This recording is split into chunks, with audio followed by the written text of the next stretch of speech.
Welcome. It's another Thursday night. I'm back. I've got to rein these two in because last week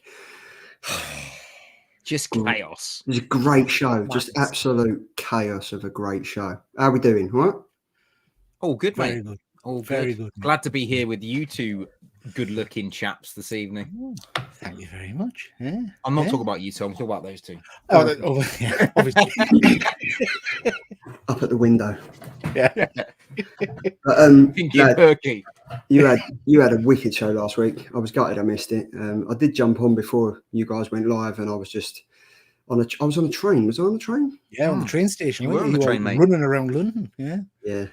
Dogging. On the underground, London underground. Yeah, it was. I can't believe I actually won Comic Killer Cover of the Week. I was really shocked. I was really shocked about that. I know. I was ecstatic, and then I pinched myself and woke up, and it was all a dream. Basically. Yeah. Well, joint, weren't we? Me and Tom were joint Yeah, winners. mate. He's been Two joint winners, one loser. That's friends. All right, Pete. Yeah, look, you're used to doing this. You just take over. There we go. Crack on. There we go. Welcome to the Killer Pete show. The Killer Pete. Yeah, the Killer G show. The Killer G. Killer G show. That could be a whole different show, couldn't it? The Killer G show like that. So, how have we been? Good week. Good week for reading comics. Yeah. Not bad at all. Very good week, mate. I've had quite a lot of time to read comics this week, which has been quite nice. It's been very, very interesting. I think the chat is buzzing. We've got Batman Dixon, up mid ducks, quack, evening from Mr. YouTube himself, Mr. Triple G. We've got Oi from Tom, and then who else we've got Fuzzy Dunlop. What's happening, peeps? Yuko Demands Treats. I'd love to see what Yuko Demands Treats looks like. Is he actually a dog? Oh, mate, I really want to go on Triple G show when they decide or draw what Fuzzy looks like, and we should also do Yonko Demands Treats at the same time. Yeah. Or we just draw what we think they look like. It's just a dog with pausable thumbs. Yeah, absolutely. Get a can of Kirk. Yeah. We've got panels and a half pint superhero. Evening, Sean. We have Leon Russell. Hi, gang. Looking forward to tonight's show. Connie is joining us, the Sup Nerds, and we have Welcome to the G Spot. There we go. After all these years, Fuzzy has finally found it. Well done, Fuzzy. We shall get a party popper, and we shall send up the flares because. Yes, and we've got, for fuck's sake, Sean. That's what Fuzzy Dunlop's wife's going to say if he gets the wrong G spot. But yes, I'm looking forward to this. I'm coming back with a bang. Pete, you've been with us for 2 weeks now, so you kind of know what's about to go down. Oh, I shouldn't have said that. It's about time. Have we got any pickups? Do you want to do some pickups, or do you want to do the killer covers? How do you want to do this? I could do some pickups if you got some. You got some pickups, G? Yeah, I've got some pickups. Nothing but a G thing, baby. Oh, I like that. Ooh, that was. What you got then, G? Am I going? So, yeah, go on. You mentioned this last week, so I picked up a few copies of this. Oh, this is very sexy. It's nice. It's not what we expected, mind, but it's still a nice cover. I will send it to you. So is that the same? Is that the same as Tom's one? Tom's. It was the cover I picked last week. So it's the acetate cover. Doesn't have the white underneath. Right, okay, got you. Okay. But it's still a cracking book. It's awesome. Yeah, it's nice. You know what you could do? Slide in a piece of paper. So I've picked up 3 copies of this. So I'll send you guys a copy each if you fancy it. But yeah, that's very nice. I like that. I picked up these. Now, you guys might not remember these. Any of you guys buy Masters of the Universe figures back in the day? Or was back in the day, yeah. Ages. So you remember back in the day, you got some mini comics in each figure. So I've bought a bundle of them off of good old eBay. There's a whole host of them.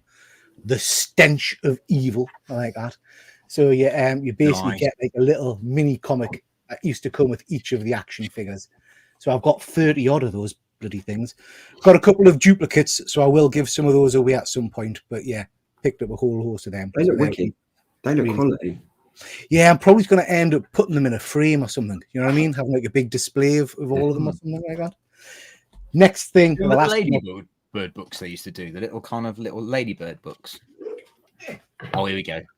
That's the rest of his pickup. Yes. Yeah. So it came. I wasn't going to show it, but yeah, they came with 3 of those as well. Yeah. So yeah. Look, I've got all the Transformer ones somewhere. They just Yeah. don't make sense. They're not in like Oh, order. no. Well, there's no story to it. No, it's They're just awesome. purely to sell their toy, isn't it? Really. Yeah. And then the last thing I got was this bad boy. Oh, look at that. Oh, Peacemaker, wow. 1/6 scale action figure. Hey, have John you Cena. must just have the biggest loft in the world for all your empty boxes. Garage, mate. They're all in the garage, but I've filled the garage now, so I need to start looking at something Storage else. unit. Time to ship off the wife, mate. That side I know, of the I know. bed could be empty Yeah. boxes, you know. Absolutely. Yeah. She doesn't need another to sleep. extra man She doesn't cave. need to sleep. You know what I mean? Yeah. So yeah. So that's my pick up. I've heard stand-up beds are quite the rage these days. Right. She sleeps like that. Anyway, Yeah. You know what I mean? Now you're obviously Morning, Peter. you're you're obviously like a massive like figure collector. Do you keep any in your boxes? Because no, I obviously don't with the Funko Pop community, there's inbox collectors and then there's out of box collectors. Yeah.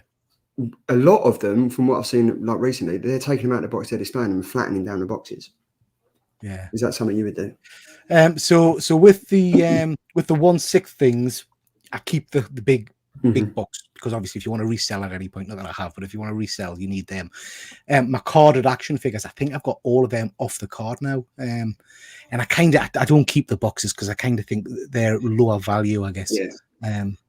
But yeah, I've still got my original Optimus Prime box, and that's the one I wouldn't destroy. I'd keep that one, obviously. But yeah. Yeah. I mean, what we got? Awesome. GP Venom saying, "Oh my God, there's a childhood memory there." Fuzzy has said, "Buying gifts already, doesn't hang about, does he?" Someone said, "I hope, is there an Eagly with the Peacemaker?" So that absolutely is. He comes with, I can't take him out, but he comes with either a nice spread eagle, a spread eagly, or the wings tucked in. Yeah. And the John Cena face, you get two I face like it sculpts. when the wings are tucked in. I love a spread eagle. The face sculpt, you get a normal face sculpt and then an open mouth one with a magnetic tongue, so you can have his tongue sticking out. Yeah. Oh, that's wicked. Spread eagle. Magnetic tongue, everything. Magnetic Just tongue, think of the yeah. play options you've got there. You know what I mean? Play options. In, out, shake it about. Fuzzy Dunlop. I had a friend whose bedroom was decorated with Ladybird books as a kid. Wow, That's so very cool. Yeah. That is pretty cool. So, Tom, what have you got for us? Yeah, so I've got into Lego recently, but someone mentioned that you could get Mega Bricks, which is basically the same thing. But they do like some of the other franchises like He-Man, Halo. Yeah. So I managed to pick up just the cheeky Pokemon one, which is all the original starters, and then wicked. and Pikachu, and then you get a little cool Pokeball to stand them on or put them in. I've not cracked it open yet, so They're awesome. you know. My son's got he's got a big Pikachu one, and he's got an Yeah. Eevee one. He gets them every year for Christmas. His nan buys them. They're really cool. I mean, I love the idea of it, and I think I spoke to Luke at the Hydra Collectibles about it, and you can put them together with the Lego, so you can kind of combine them. It's not. He said it's not. Obviously, doesn't fit perfectly, but it does work, which is quite cool. Very nice. I'm sure I had Optimus Prime one of those a while ago. Yeah, I've got the proper Lego one. No, well, I've got that as well. That was a Didn't you have a bit of a wobble on that one, Peter? Yeah. No, but I got the Mega Blocks one as well because that was easier for my chubby fingers. You know what I mean? Yeah, Prince Charles. King Charles. Sorry, King Charles. King Charles. Where are my manners?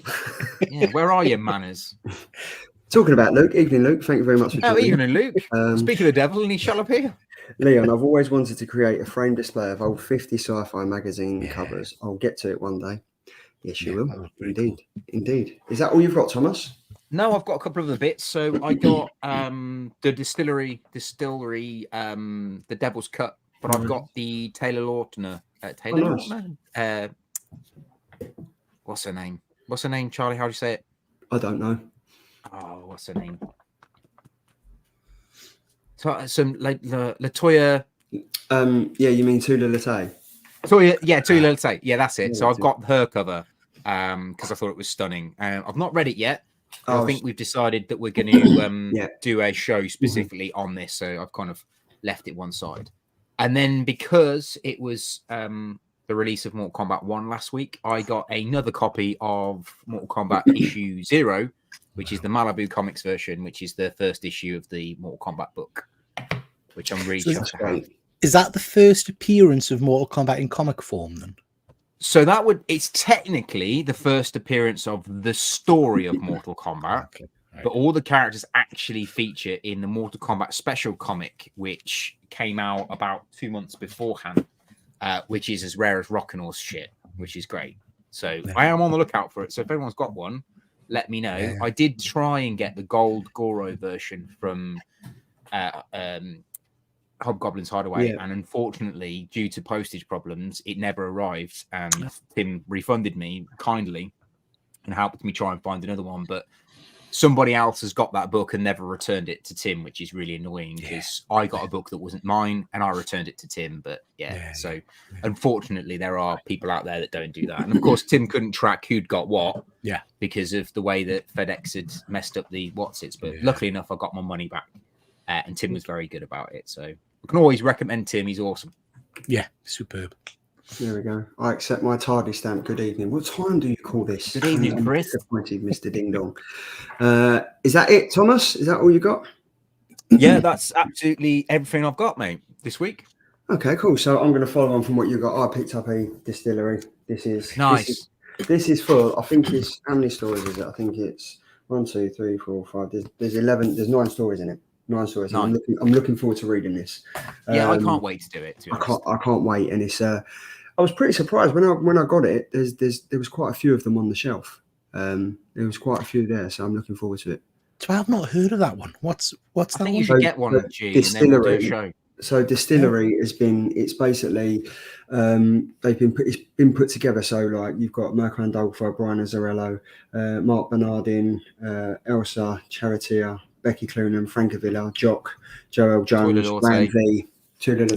They've all kind of come together. Schneider, they've all come together and they've kind of put their own company together, really. You've got. So if you think about last year's Who's Who that were at Thought Bubble, literally Who's Who were at Thought Bubble. They've obviously got together and had a pint last year, and then they came up with this beauty. And you've got Chip Mosher. You've got Chip Mosher from Comixology, who's kind of gone with this, and it's obviously their own content, so they kind of can decide where they fill it and do other stuff like that. But that's great. I'm really looking forward to reading it. I've had a little browse through it, looking forward to that. And then, obviously, as Andy does, he's quite influential. And he showed this the other week, and I had to get one. Yes. I had to get one, and I'll tell you what, it is just such a great comic. For me, it's like, probably modern times, Ted. Yeah. He's like one of them, and it's such a great comic. And now I'm kind of like, I've got a few on my watch list from eBay. I bought the Daredevil one off Peter's thingy like that. So yeah, he's wicked. He's become my favourite character. That's Boris awesome, the Bear. I think he's bloody awesome. Check it out. Yeah. So and he tends to do that. He does. He's kind of has a little knack for doing stuff like that. Mm-hmm. Yeah. It's got me, but I mean, when he persuaded me to do that Spawn spotlight, I only had like 3 or 4 Spawn comics because I sold my Spawn collection years ago. I now have started recollecting Spawn, which is madness. Cheers, Andy. Sean has just said, not fussed on oversized books, too big in my wee hands. Maybe give them a wash and it'll be okay. Yeah, keep slipping when they're wet. Yeah, there we go. But I don't know how you did this last week, but this is where the business end of the show kind of comes in, especially for you two, not for me. I mean, Pete, you've been on the show 2 weeks now, and you've already got more votes than I have. So we're just we're going to get into it. It's the Killer Covers intro. We might as well just jump feet first. Why not?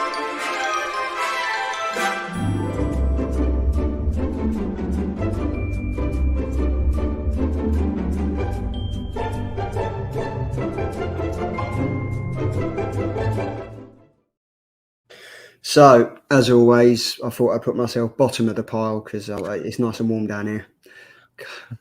Why not?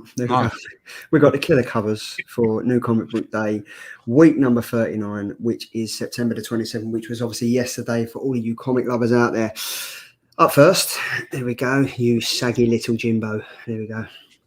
Yeah, so this week I've gone for you saggy and Jimbo. I only want 1 vote.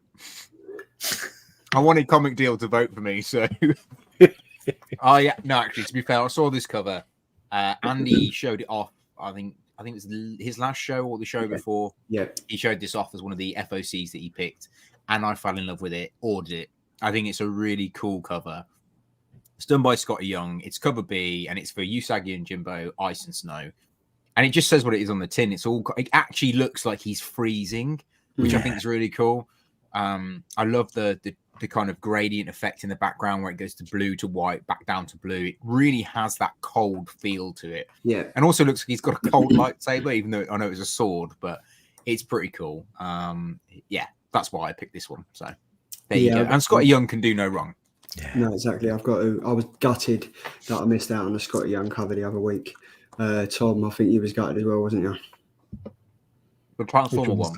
Yeah, the Transformers one that he done was literally, I was on there it went live in the UK at 4 p.m. and I was on there at like 3:50, and literally as soon as I went to put it in my basket, boom, gone already. And I was gutted. And the resale price is ridiculous. Sold I got through I got through to the checkout point and then realised that you can't buy it in the UK. Yeah. It wouldn't ship to the UK. No. So, yeah, irritating. Yeah, it was so annoying because I was going to get it sent to my stack crew, and it was literally went to pay for it. And it was like, oh, sorry, like there's something wrong in the basket. And I was like, for God's sake. Yeah. But hey ho, and there we go. Look, is there anyone else think that Charlie should be the UK turn at Eurovision Song Contest this year? What? Superb. Wow, thanks for that. Thanks. And there he is. Look, Perpetual. Good evening, sir. Hope you're well, mate. Can we not talk about the Transformer cover? It's so annoying. Absolutely. Chris. It's just the most annoying thing in the world. It was. But Tom, I think you've done fantastic on this cover. And you know what?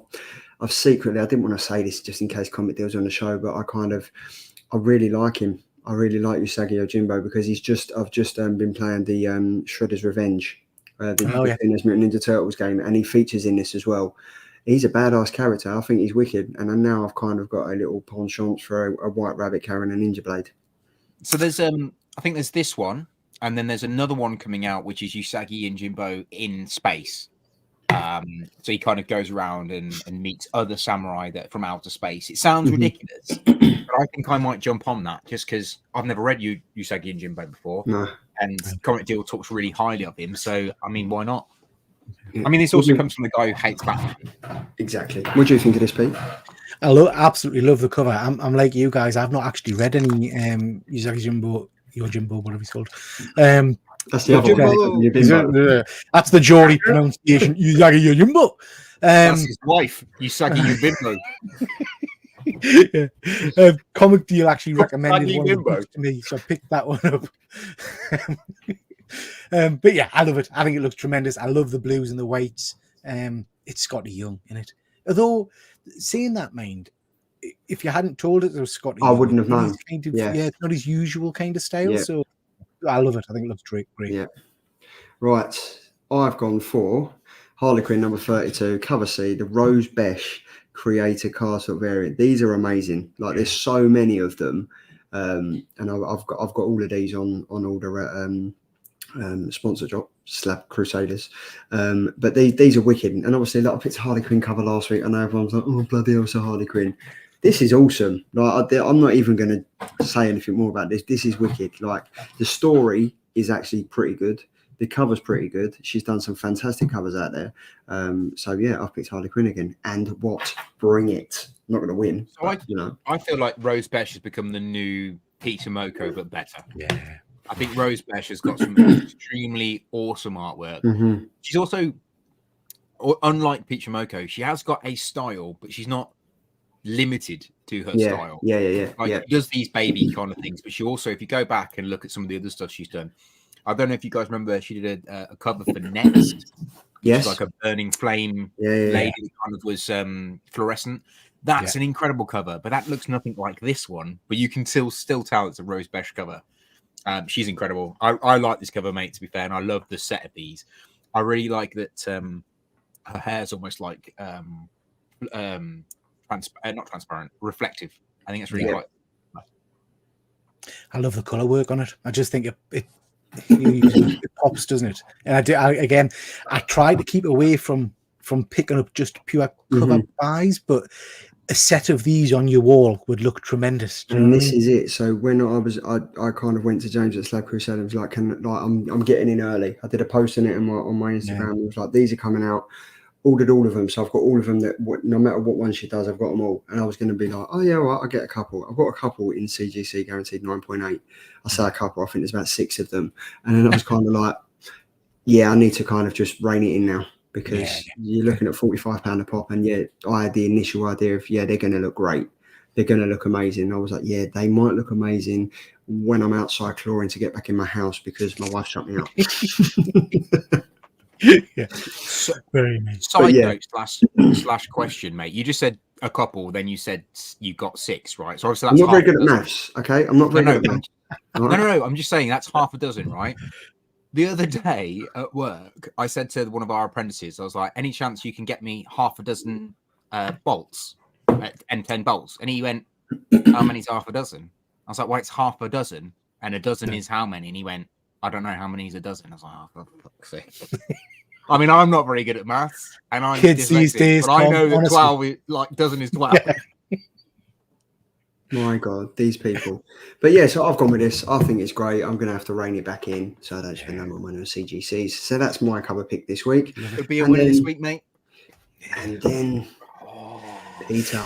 Come on, it's been a Delotto, man, isn't it? Look at that. And it's an interesting one for us, this, Alex Ross does the main covers, and I love Alex Ross, but this just blows Alex Ross's cover away, I think. I love the colours of the Rainbow Bridge. I like the lightning kind of touching the edges of the page there. I wish this was in a Virgin variant. Do you know what I mean? The Immortal Thorn stuff, it kind of pulls it away a bit. I love that version of Loki. And it's just nice seeing Thor back in his classic costume for me, because that's the costume I prefer. Yeah. I just think Delotto does some. I mean, you guys did the focus on him, obviously. I think he does some incredible work, and I've not seen many Thor images from him. I know he's done a few, but I don't think he's done like loads. So yeah, I just love this. The Rainbow Bridge for me looks so natural and real. Like, do you know what I mean? Obviously it's comic books, everything's fake, but it looks like it belongs there. Do you know what I mean? It's not like it's like it looks great. Like, it's just such a great cover. Yeah, it is such a great cover. It's just a shame about, like, if it was a Virgin cover, it'd be great. Yeah, I think if you kept the Immortal Thor bit and got rid of the Marvel and then the barcode, you'd be sound. Yeah, look awesome. Yeah, absolutely. Yeah, that does look great. So that's the 3 covers of the week. Tom, if you would do the honours and kind of get this up. I will. Get it up. Give it a good rub and get it up. It's up, and so's the vote. There we go. Why not? There we go. So we are here to we seem to be doing 2 comics because there's some good picks, but it's all going to be mixed up next week. We're going to be doing something different next week. So the 2 covers that won the vote this week for last week were Big Game, issue number 3, which I think has been outstanding, and Harley Quinn, Black, White, and Redder. Up first, we've got Big Game. So this is obviously by Image, aka Mark Millar, Millarverse. Big Game issue number 3, written by Mark Millar, cover by Pepe Larraz. This came out September 20th, which was last week.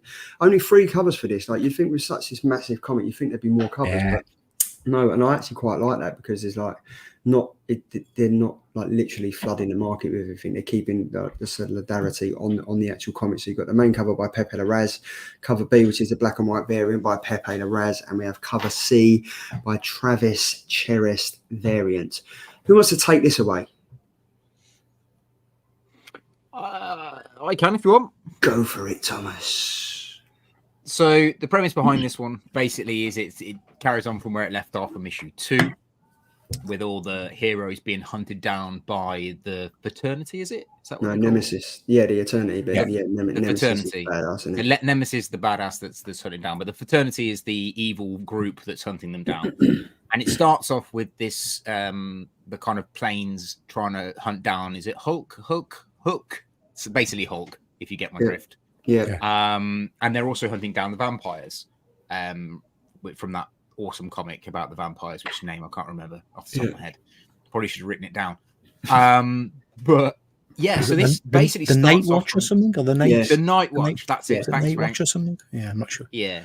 So it starts off with the hunt for those 3 characters, and that's exactly how it ends in issue 2. And you think, okay, cool. This whole issue is going to be about them hunting down these characters. How wrong you would be! Yeah, because it's literally 3 pages in, and yeah, you might as well forget about those characters. It is an epic epic continuation of issue 2. I don't know about you guys. I mean, I don't want to go into too much because I don't want to spoil too much for people. That I really would recommend that people go out and read Big Game, because it is incredible. I'm on the edge of my seat when I read it because I kind of want to know what they're going to do next. The only thing I'd say is I found this one a little bit predictable, because you're like, yeah, okay, they're dead. And that person's dead, and then that's not going to happen. But the twist in the middle and the twist at the end, I thought was quite good. Although I didn't quite see that coming. I thought something like that would happen, but I was pleasantly surprised. This panel that you've picked on the left-hand side, the first panel, it was shocking to me. I mean, it was totally unnecessary brutality, but totally sums up the entire book. Which is great. And then you've got my panel I picked in the middle with the fight that's going on. Oh no, actually, did I do the final panel? Is that your panel in the middle, Charlie? No, I did I did the panel in the middle, yeah. Yeah, so the panel in the middle is a build-up to what happens in the book, which is awesome. And then the final panel that I picked, where everything kind of kicks off, and they're like, we thought Hit Girl would be the hardest one to hunt down, but yet you're here on our doorstep, which I thought was a really good twist. For me, I thought it was great. I cannot wait to read issue 4. I mean, I'm literally chomping at the bit to read issue 4. I don't know about you guys, but I literally finished the book. I was like, I've got to wait a month now. Shit. Yeah. I mean, I've got to say, like, I thought this was great. Like, where it's you could really see this as a TV series. Like, it's really going to work as a TV series. So if it kind of gets sanctioned to be that, which I hope it does. Like the plethora of characters in this. The plethora of characters. Someone's got his dictionary out. Sorry, what out? What's he got out? The plethora of characters in this, right, are amazing. Plethora, whatever. Plethora, whatever. The amount of characters in there's a lot of characters. Number one, there's an amazing amount of characters in it, and the majority of them got killed off in the first issue. And so it was wicked. And then kind of you kind of like Hit Girl's in it, like everything's in it, and it's just such a great comic. Like the artwork is amazing. Like Pepe Larraz has absolutely killed it on this. Mark Millar is literally setting up a universe that you just want to be part of, whether you're reading it or you're watching it. It's just going to be awesome. And these panels here are they're telling the story in the most graphical and emotionally violence charged way possible. Like Eggsy, you think, yeah, he's going to do it. Like, he's going to do it, and then boom, he gets shot in the head. Yeah, and it's kind of going like, the only thing with this that I didn't see coming or didn't really enjoy is what happens at the end. I thought it was so far removed. I was kind of like, really, is that where we're going with it? Like, you've got this, and it's sustainable, and it's happening here, and it's in the now. And then from what happens, I was like, really? Like, honestly. And I don't know if issue number 4 is going to kind of explain why it's done that and stuff, but it's like, Mark Millar, why have you done that? Like, I was pretty, and I was like, oh, come on. Like, it was such a great comic. There was so much action, so much involvement, so much character direction and everything going on. The narrative's amazing. And you kind of get to that and you're like, I literally read the end and was just like, really? Like, and obviously I don't want to give too much away if the viewers haven't read it, but I felt kind of like, it's you know, like when you watch a really good horror film and then you get to the end, you're like, oh my god, it was the mum all along. Do you know what I mean? Like, it was something like that. I don't know how you felt, Pete, but I mean, that's kind of where I'm at with it.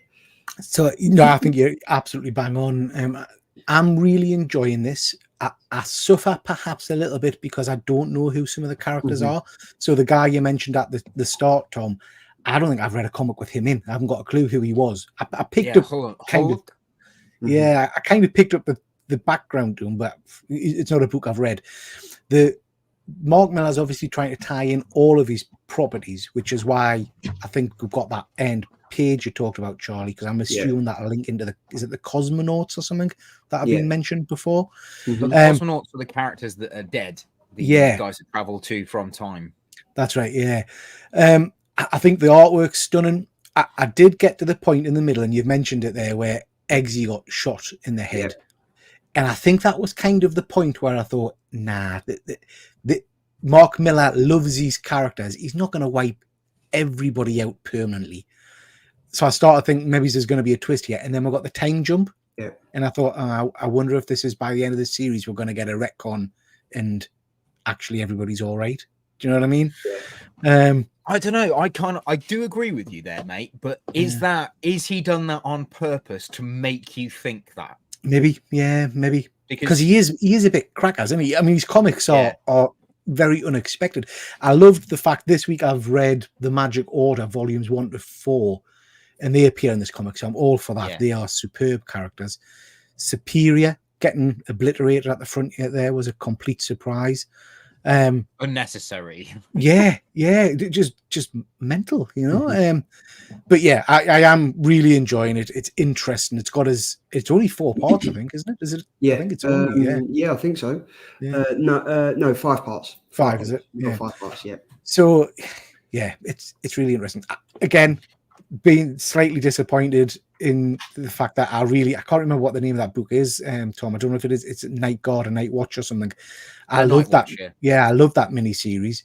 So to have those characters that I've just read for X number of issues, just 1 page, you know, it was like, all right. So yeah, that was a bit. Yeah, I mean, I thought I like the way that there's so many characters in it, and obviously, as I said, I think it is. I mean, you could see this as a TV show. You really could see this as a TV show. I was just a little bit annoyed with the time drop, if I'm honest. Yeah. Well, I haven't seen any characters from Jupiter's Legacy yet, have we? And that's one of his big properties. So I would imagine they'll come in at some point. Yeah. Well, I have this feeling that he's going to kill off every single person in his property, like the whole lot. He's going to wipe the slate clean, because if he has got this deal where he can do whatever he likes with Netflix, why would you not wipe out everybody and start again and do it fresh with brand new characters? See, I still think he's going. I still think, Tom, the main character from King of Spires, obviously he died. His son killed him. Right? Oh, of course, yeah. I still think on this. He's going to come back into this, because the way that comic kind of ended, you could see Mark was setting up for something in the bigger picture. And what I like about, like, obviously Nightclub with the vampires and stuff, the way that that's going, there's a bigger picture coming. And obviously they featured in this, they're kind of that. Is the continuity going to be there within what happens into their new comics? Obviously, like King of Spires was a trade paperback, fantastic. He kind of ended with his son kind of going off into the sunset, scattering his dad's ashes, and then going off to do what he's got to do. Surely, as Tom said, he's either got to get them characters in, kill them all off and start afresh, or get them in and kind of build on that development to go on and create more of a Millar world. Yeah. So I, in preparation for the show, because of maybe not being able to be here every week in the next couple of months, I've done all my research for like indies and my sneak peeks and stuff. So issue 6 of this book has the King of Spies on the cover. Issue 6? Issue 6. There's only goes up to issue number 5. Issue 5 then it'll be. It's the last one. He's on the front cover. The guy who died, the main character, he's on the front cover.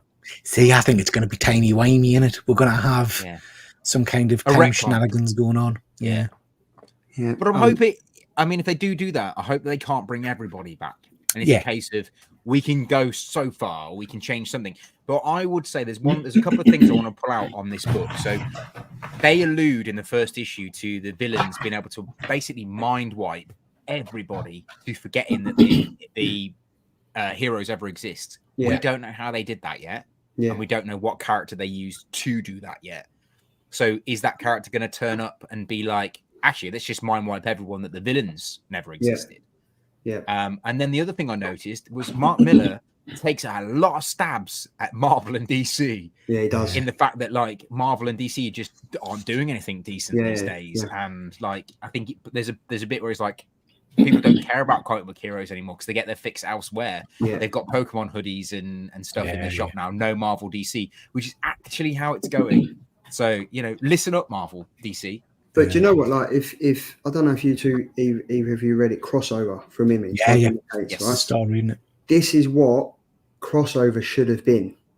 Yes. Like, this is if you're going to take a stab at like the big hitters like DC and Marvel and stuff, do it. Don't just do it subtly. Do it and make it known that you're taking the piss out of the big hitters, because as I think Yuko Demands has said, like, Mark Millar stuff needs to be read in trade paperback. It needs to be read in one sitting.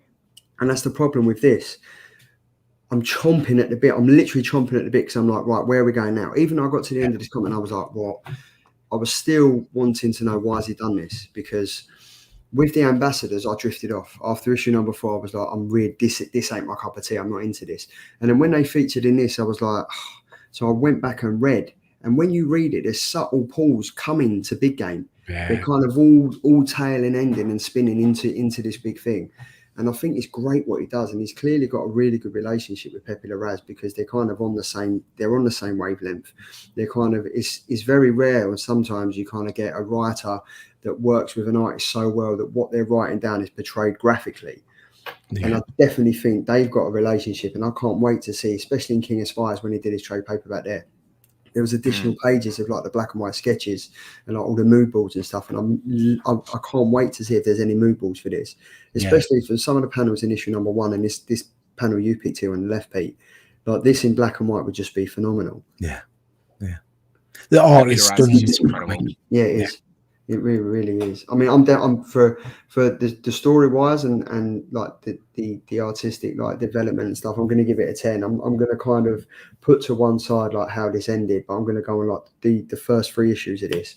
This is I'm interested. I'm definitely going to be like looking to pick up as a trade paperback. Yeah. What about yourselves?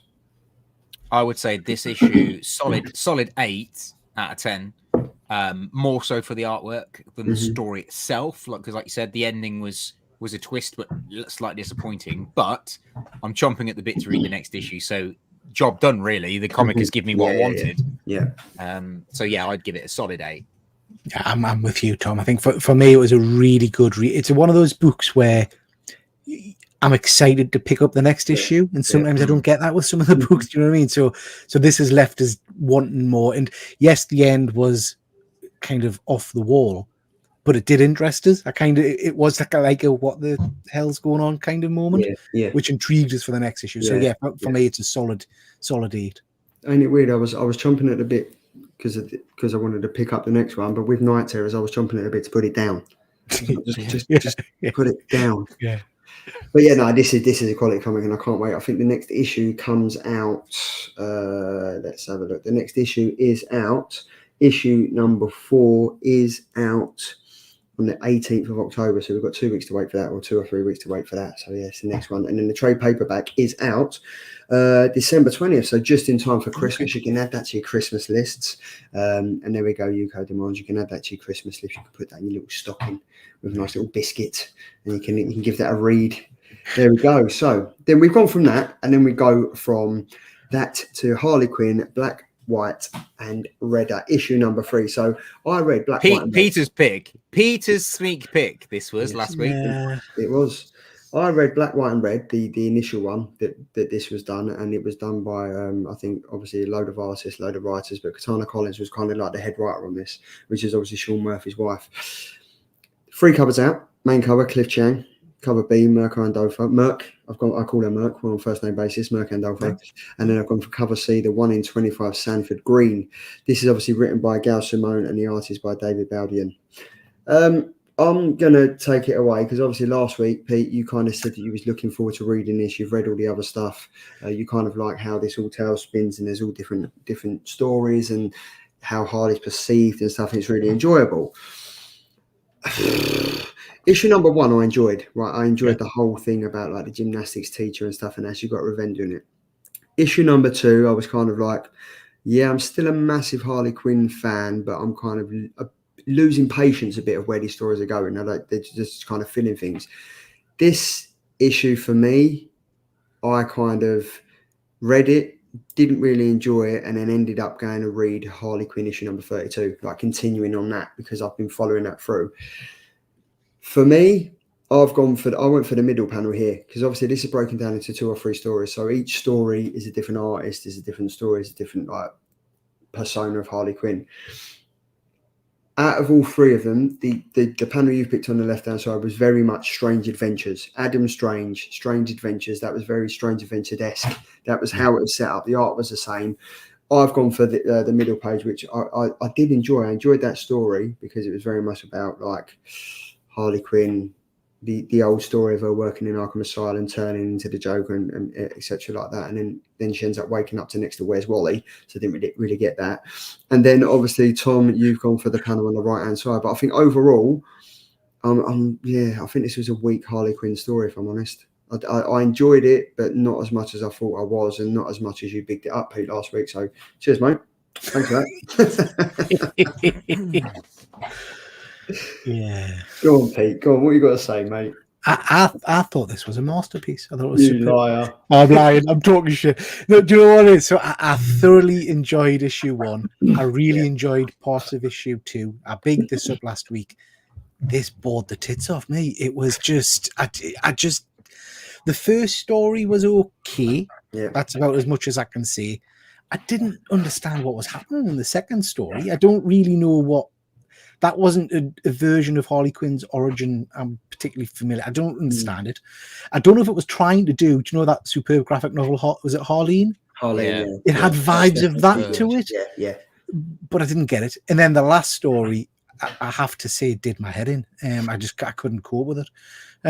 So yeah, for me, this was utter cack. It just didn't float me boat at all, I'm afraid, which was really disappointing because I did enjoy the last couple of issues. Yeah, I enjoyed like Strange Adventures. I enjoyed that with like Mr. Terrific and Adam Strange and stuff, and I really enjoyed that.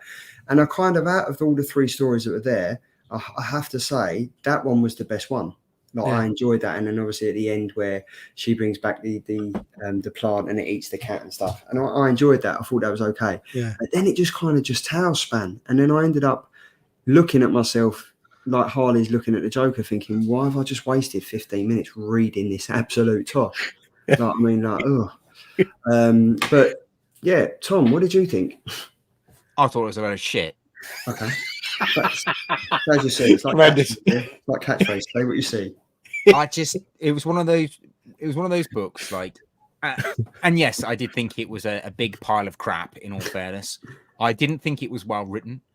I think the artwork was the only saving grace of the first story, and then the last story's artwork was pretty good. The middle story, I thought the artwork was disjointed. I didn't quite understand what they were doing with the idea.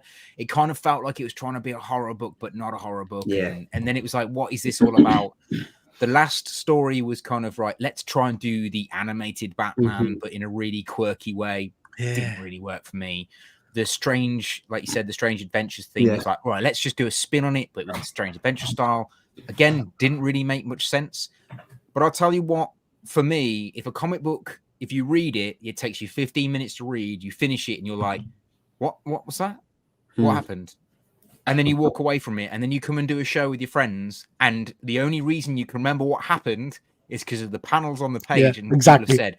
That, to me, tells me that we had a shite comic. Yeah, because normally, no matter how bad it is, you can be like, oh, well, I remember that bit being really bad, or I remember this being really good.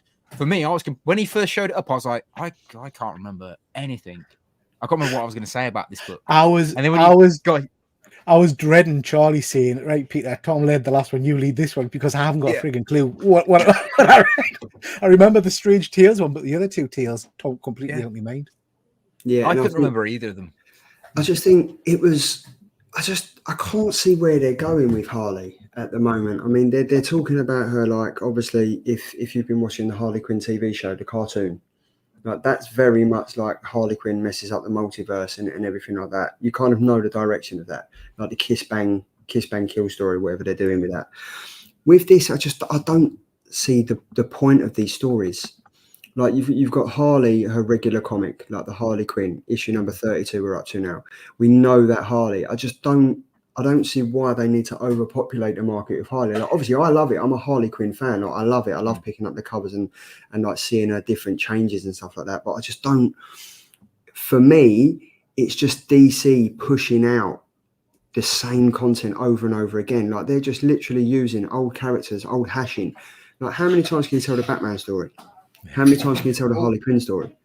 I think the idea behind these black, white, and redders and the black and white books, and then obviously the ones that Marvel are doing, the whatever they are, they're black, white, and red as well. I think the idea is to give the smaller writers and smaller artists a chance to get in the spotlight and be like, right, this is what they're capable of. This is what they can create. But the problem that DC have and Marvel have is they stifle creativity. So they've obviously said, right, I want to run this story where Harley Quinn ends up on, in Strange Adventures. They've gone, yeah, that's really good, but you can't do this, and this. And then you've gone, oh, well, okay, I'm going to write a really shit story then, because I think the premise there of her being in the Strange Adventures world could have been so much better. Yeah. Like, the idea is cool. Like, she's got the cool outfit. It could have been really cool, but it just didn't work. Didn't feel fun. Do you know what I mean? No. I expect. I mean, I'm not a massive Harley Quinn reader, but I expect a bit of zany kind of comedy and silliness, and I didn't get that. Yeah. I did read today, and Charlie, you'll know far better than me, but has she got some new powers or something? Because they were saying that Harley's new powers are going to lead into the next big multiverse crossover event at DC or something. Yeah, so they're kind of like pushing on, because obviously she's with Poison Ivy now, so she's kind of picking up certain things and stuff. And if you watch the TV show, she's kind of been suffering from like insomnia, and she's been like sleepwalking and stuff like that. And she's been able to like tap into this secret power that she's got. So I mean, if that's the way that they're going, that's a story from Harley Quinn that's never been told before. Like that's a character development that they've never even touched on. Harley Quinn has always been the clown princess of crime. She's always wanted to be good, but been too bad to want to be good. And now she's kind of making that changeover, and she's trying to be like, she's part of the Bat family. She's doing her goodness, and then she still wants to do the bit of the bad. But with this whole superhero power thing kind of coming over, I'm not sure how that's going to work, because like the Joker, Harley Quinn's never had powers. She might have had the power. I was going to say, correct me if I'm wrong. Didn't she get powers originally? Didn't she have original powers from Harley Quinn? Because she is actually technically, according to sources and stuff, that she's a metahuman because she's got super strength and agility. Did she not get them from Poison Ivy? No, so she obviously had them from the start, and this is a good segue. So if you want to know more about Harley Quinn, you can watch the previous show where we did a Harley Quinn spotlight and stuff like that. But she's obviously still got them because she's agile, she can take a beating, she doesn't really die and stuff like that. But she's now got these new metaverse human powers that she's kind of picking up from Poison Ivy and stuff like that. But I can't see how it's going to work. I'm not going to sure if it's going to be like, how is Harley Quinn going to be as a superhero, because she's kind of like a anti-hero at the moment. So it's going to be interesting, but it's going to be, I can't see how they're going to write that into a current comics. It's a shame that Marvel and DC do this. They get their claws into one character that becomes popular, i.e. Deadpool and Harley, and then they just grind them into the ground, where us who are fans originally go, oh, this is crap. And then you get all the new people coming in going, oh my God, I love Harley and this new superpower she's got. It's like, no, you need to go back and read her when she didn't have superpowers and she was just Joker's sidekick because she was so much cooler back then. You oversaturate the market, don't you? When you've got X number of books all about the same character, it dilutes the excitement of reading it, I think.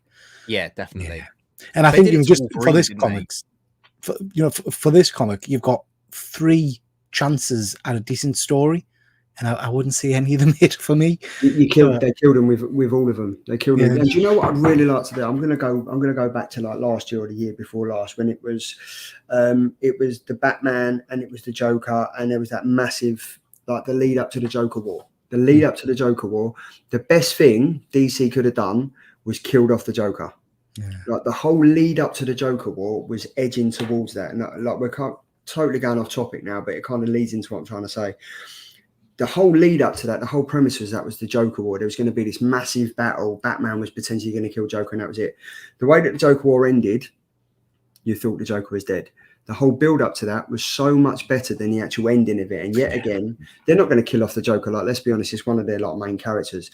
But that would have just thrown a total curveball for anyone that's followed DC and thought, fuck, they actually killed off one of the main characters. Like, you look at what Mark Millar's doing in the previous comic. He's killing off all these characters. Now, whether they're going to come back or whether they're going to, like, with the time hop that's happening, whether they're going to bring them all back and stuff like that and throw everyone's mind, they've still gone ahead and done it. So we're up to issue number 3. When we get to issue number 4, we're still going into that blind thinking these characters are gone, like they're dead, because there's no other continuing comics coming out from that at the moment. They're all in big game and they're all dead. So you're kind of like, what? The only one that's still alive is Nemesis, like the main character. If they was to do something like that for Harley Quinn, it would cause such an uproar that the publicity they would get from that would be like, oh my god, they've actually just killed off one of the biggest players in DC. But you know that I kind of think they're not thinking longevity wise. No, they're not. Are they? Because if they could do what I mean, if they look back and they're some of the best parts of DC's history, when they killed off Superman, people were like, oh my god, they can't do that. And then was it 2 years before they brought Superman back? And then people went mad for Superman. So having that same thing impact with a character like Harley Quinn or Joker is definitely doable, but they need to let them die and keep them dead for longer than 12 months. So you get that, oh, they're not around anymore. I want to read a Joker comic in ages, or I haven't seen Harley Quinn for a long time because she died in that book. I mean, they did that with Alfred. And they kind of lived with it, and they played on that a lot. They played on that through like the Batman comics, with him like coming with like the self-doubt of not being able to go on without his father figure and stuff like that. And I mean, like Marvel did it with Miss Marvel, but then she was back in another Spider-Man comic. You're like, come on, if you're going to do it, just do it. It was literally a week, but I think overall this comic, it's just, I don't see the point in it. I don't see the point in, like, at least with the black, white and redders for instance, like the Wolverine or the Deadpool, it was kind of like a one shot. It was a one and done. It was it. This has been like black, white and red, black, white and redder. What's it going to be? Black, white and dead. Like the next one. You know what I mean? I don't see the point in it. It's unfortunate because I'm a Harley Quinn fan, but it's not for me. Yeah. Unfortunately, I think I'd give this a 2-star. Actually, probably lower, probably 1. Yeah, I wouldn't. I think after reading it, I ended up looking like, where's Wally there, thinking, is it over yet? No, it's not. And then I got more confused and ended up like the cat looking out the window. So yeah, it didn't really do anything for me. So yeah, I'm going to give it a 1. A 1. I'll give it a 2. I think some of the art was okay, but that's about as good as I can get with this one, I'm afraid. Well, as I say, if any of you people did read it in the chat, let us know what you thought. I don't think we could kill it anymore, but that's part of the killer content. And I'd like to formally apologise for recommending it to anybody that did read it.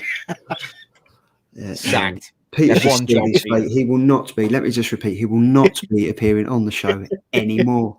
If he does advertise a Harley Quinn comic, ignore him. He's ignored. Yeah, just ignore him. Just do him. There we go. So they're the 2 comics. We've gone from a hero to a 0 in the space of 20 minutes. Up next, we've got the final order cut-off top 4. It's not the top 3 this week, it's the top 4, because we've got James from Slab Crusaders involved, and I think it's only right considering that he's kind of sponsoring the show. So obviously, final order cut-off for all you people that don't know about it so far is FOC is the date retailers must submit their orders before publishers set their print runs. So there's a lot of companies out there will kind of give you till Monday, but James does give you until 9 p.m. on a Sunday to get your orders in. I say it every week, and so do the guys as well. If there's a comic that you want to buy, don't just wait until the last minute and think, it's going to be there. Just snap it up. Like, as I think the guys over on Team Nerd Herd from the US, just buy what you like. Like, if you like it, do it right, buy what you like, read what you like, collect what you like, because you'll only end up paying over the odds on bloody eBay. So there's no point in it. So yeah, Slab Crusaders, the go-to place for this. Also, if you don't pick up the indie style books that totally reliant on you guys buying the books, then they won't publish a second issue, or they won't publish a second series. We'll all end up with DC and Marvel and there we go. So yeah, look, it seems like I'm going on a bit this week, but Alice Never After, issue number 4, Boom Studios, written by Dan Panosian, art by Giorgio Spalletta. I'm loving this so far. There's no one that's going to dampen my mood on this. I absolutely love it. The Queen of Hearts, she's full on Queen of Hearts mode, still trying to catch that bunny rabbit. I think we are getting closer and closer to Andy's surmise of she's pregnant and she's chasing after. I'm still going that she's addicted to crack and she's literally chasing the white rabbit and she's trying to get hold of that addiction that she's always running away from. But hey ho, scan the QR code and you can kind of add this. I think there's about 3 or 4 variant covers out this week, so make sure you snap that up. That's what I went for. I went for 2 this week, and then I also partnered with James on one as well.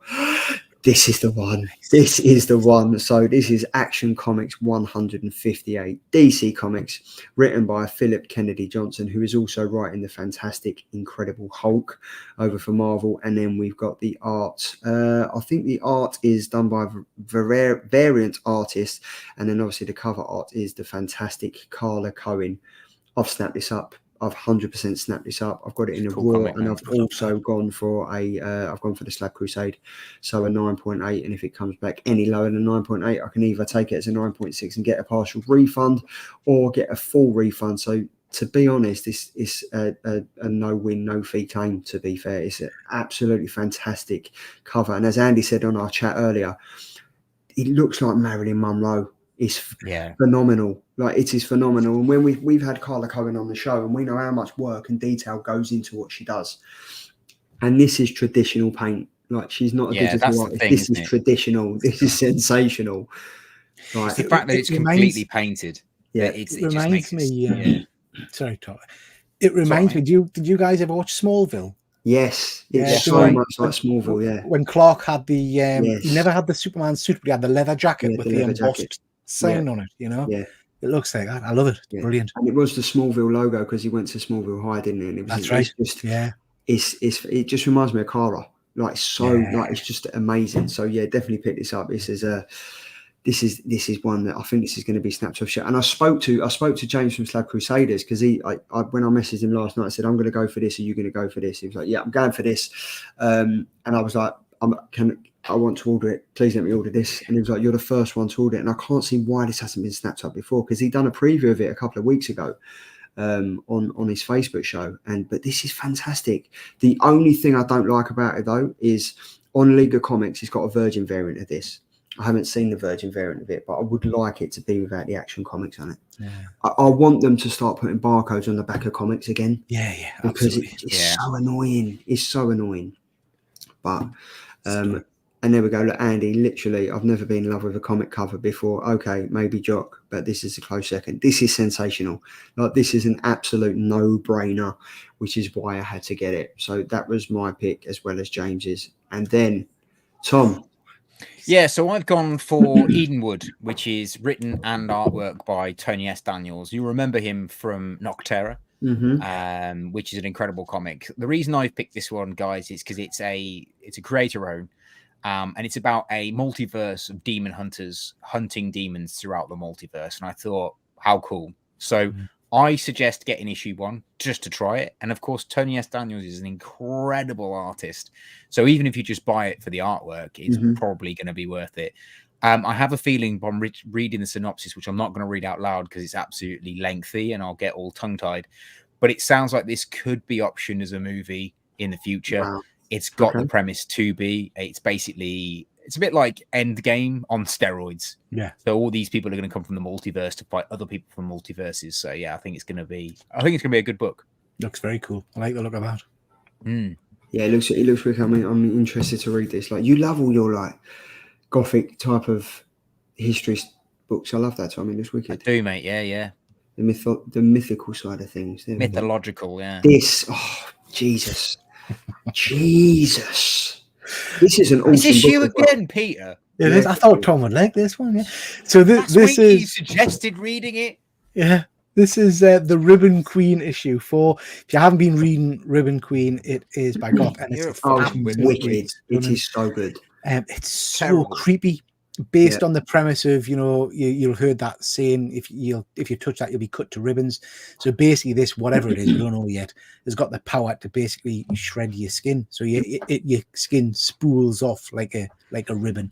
And then I saw this cover, and I just thought, that is phenomenal. I love that. So that's the skin obviously coming off the individual. Do you know what this book reminds me of? Like, the whole book of this is a Freddy Krueger film. I think it's Nightmare on Elm Street 4. I think it's Dream Warriors, where they're in the mental asylum, and he kind of walks him off the top, and all his veins are coming out. Yeah, the veins. He uses them as a doll, doesn't he? Just, mate, this is and Tom, obviously you don't like the horrors of this, but I know it sounds really weird, but I actually think you would enjoy this comic. And I'm not just saying that. I actually think you would enjoy it. It's not a horrific read. It's a good read. He clearly doesn't, but I think you would enjoy this. But yeah, to be honest, Peter did sell it to me read. last week when we were chatting about it, and Pete was like, "Oh, this is my pick, my indie pick." I was like, "Okay, cool." Do you know what? I am intrigued. I know I play up a little bit. My horror tolerance isn't that bad, but yeah, I was intrigued. I have downloaded the first 2 issues, so I probably will read them. Yeah, I'll give let it you a know go. how I get on. I just love the color work on the cover. It just looks creepy and it does look great. But as always with Slab Crusaders, scan them, head over there, and you can put in the Killer Comic Show discount. I will put that up on Instagram. You can kind of get yourself a 5 or 6% discount, which with Slab Crusaders anyway, I think Andy says it a couple of weeks ago, and we say it. You're not going to find anywhere that's going to supply comics to a standard that James does, bagged and boarded for the price that he does. So you're getting a good offer anyway. You put in a discount, you're getting a better offer, and the offers available: the Slab Crusade, the Fallen Crusaders, the Monday Night Raw, the SmackDown slabs that he does on a Friday. There's so much to get your teeth into, which is why we will constantly keep going there to get what we need. It's wicked, and we're not just saying that because we kind of work with him. It's a great setup. So yeah, if you do want any like slabs and stuff and comics, just head over. And the best thing about it is when you add comics to your pull list, you pay for them straight away.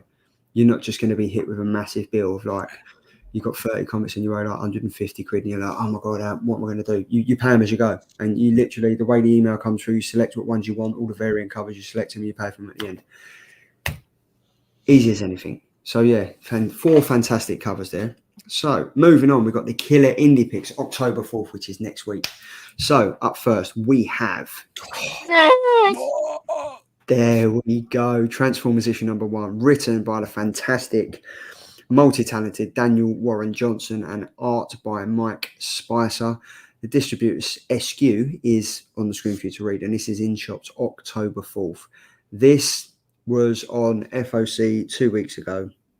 I'm so glad I managed to get this. Tom, I am very jealous of you. You kind of got the Ashcan variant of Mate, this.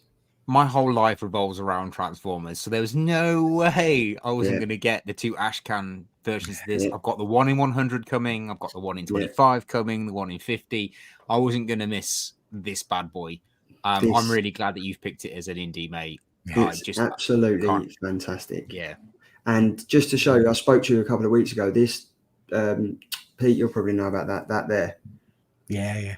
That there is fantastic. And you've obviously got the Star Screamer as well. But I mean, look at that. Yeah. I mean, this is all digitalized. It all works on like your phone and stuff, and you can kind of mechanically move it and stuff. The price is pretty hefty as well. But this, I don't think I've ever looked so much forward to a Transformers comic. Knowing what Daniel Warren can do, like knowing what he did with Wonder Woman Dead Earth, which is one of the best Wonder Woman comics I've ever read. And agreed. Knowing what he did with Do a Power Bomb, I cannot wait to find out how this goes, because this is going to be sensational. Obviously, like Skybound and I kind of taken over with what they're doing and stuff. But this, I'm so looking forward to this. I can't contain my excitement. I'm so looking forward to it.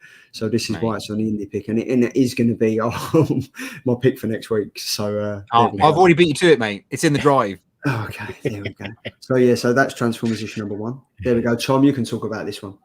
No, I would have wanted to talk about the book that I really was excited about, but you're taking it away from me. I'm so sorry. Do you want me to go back? You can take away my whole life, mate. There we go. Go on, off you go. You can talk about it again. Go on. Carry on.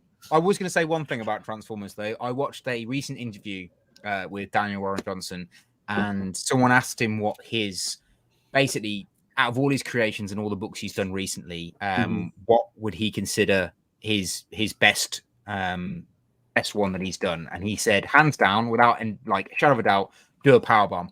However, I'm very excited to release Transformers because I've put my heart and soul into it. So if he thinks it's on par, if not better than Do a Power Bomb, we should be in for a treat. I'm sure I've seen some review or some advanced kind of reviews over the last few days, and they're saying it's absolutely phenomenal. It's getting great reviews. It's got great traction on it. Yeah, I can't wait. I think I've got about 15 different covers coming or something ridiculous like that. I've gone mental on it. I'm just going to get one of everyone. Yeah. I'm just loving it because if you go on to Sean Murphy's Instagram, I think there's a link on there where you can kind of click onto his like art sketch studio where you can buy the pieces. Some of the black and white pieces of this are sensational. Like we spoke a few months ago. Yes, most of them are the commissions, aren't they? And we spoke a few months ago about the Alice in Wonderland 1 in 10 cover that he did, just the black and white of her. The time and effort that goes into these people that do these comics, I have to take my hat off to them because they're amazing. But when you've got like the abundance of characters that is included in this, in plot holes, and the whole premise of the story is that they go fixing the plot holes of the comics, and then kind of they get rid of the ones that they don't want and they keep the ones that they do. It's amazing, like just coming up with this, and like the characters in this are just quality.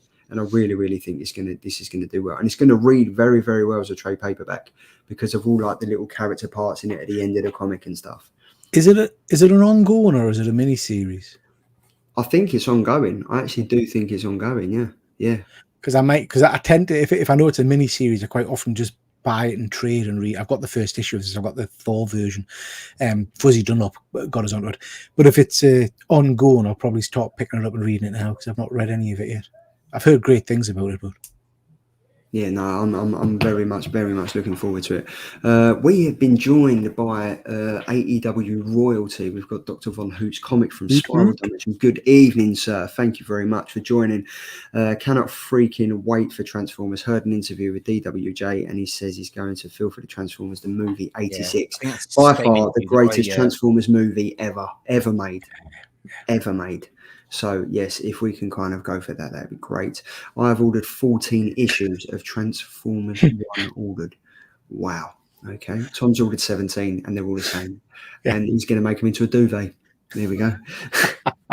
But considering that now, look. it's going to be wicked. And then up all next. These boxes behind me are just Transformer comics. They are. Yeah. They are. It's the truth.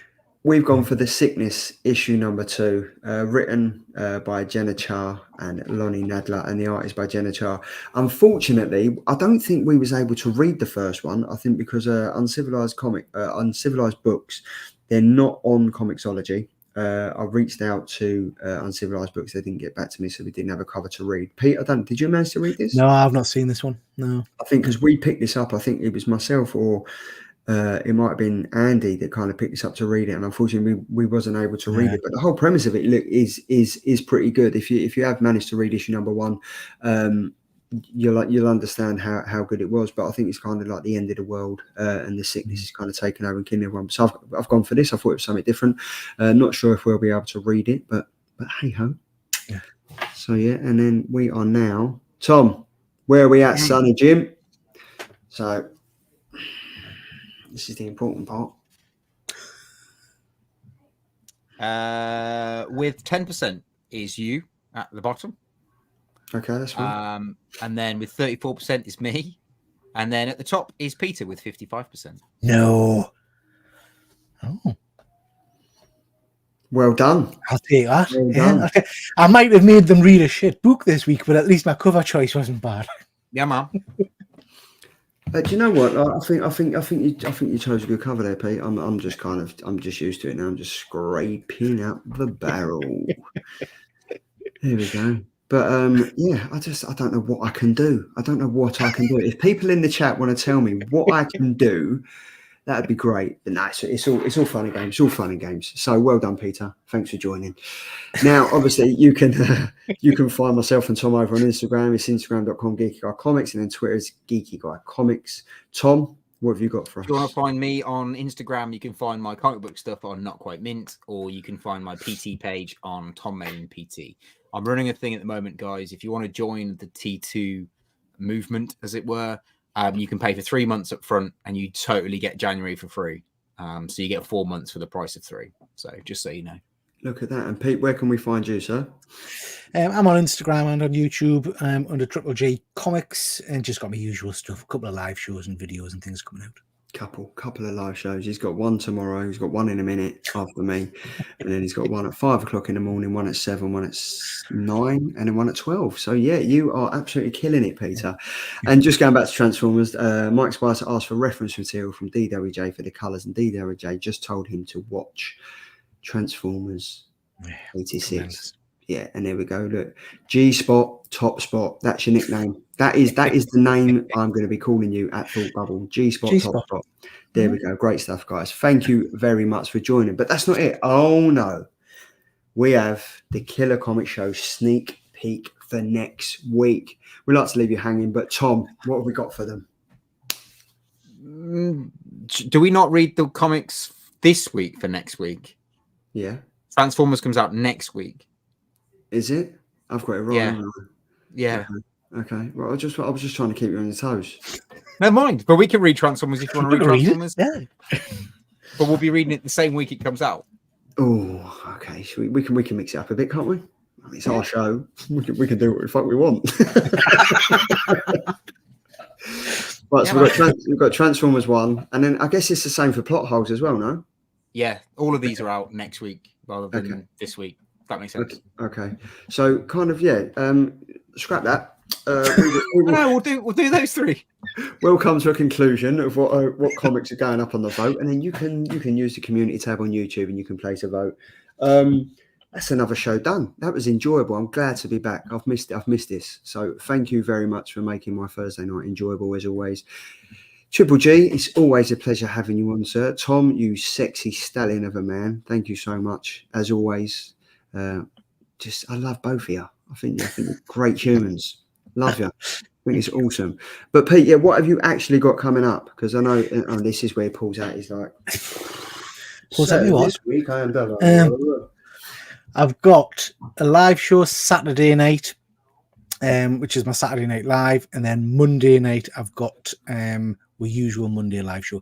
I'm not sure what I'm doing on Monday yet. We might be changing the program a little bit and doing a This Is My based on me rather than having a guest on. So a couple of the guys want to interview me. Cool. Yeah, and then obviously I want to get you guys on a This Is My. So maybe next week or week after we can look at trying to get you guys on at some point. Yeah, would be cool. No way. Because you invite people on This Is Me, and then they don't go on their own shows ever again. I mean, Andy's disappeared.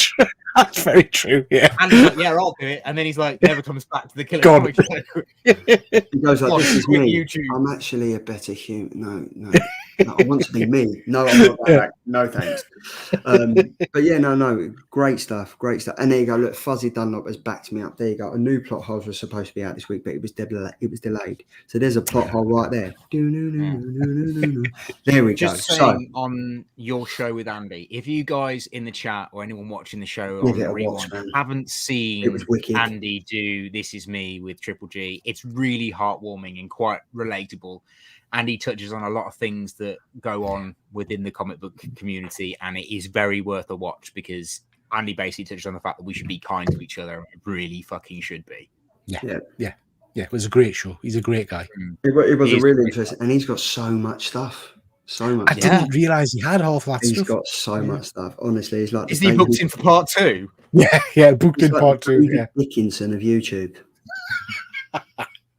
There we go. So we've got G-Spot, Top Spot, and David Perpetual Dickinson comics. There we go. But Perpetual's real deal. Perpetual's real deal. There we go.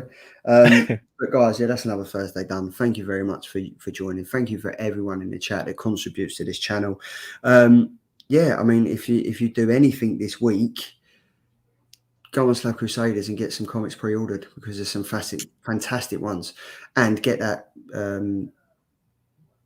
Action Comics 1058 because I think that's going to sell out. That's going to go. But if there's anything else we should say, Thomas, what is it? Well, I just want to go on what you said. If there's anything else you should do this week, it's just remember to be kind to each other because you don't know what's going on behind closed doors. And as always, stay safe, stay geek. See you later. See ya.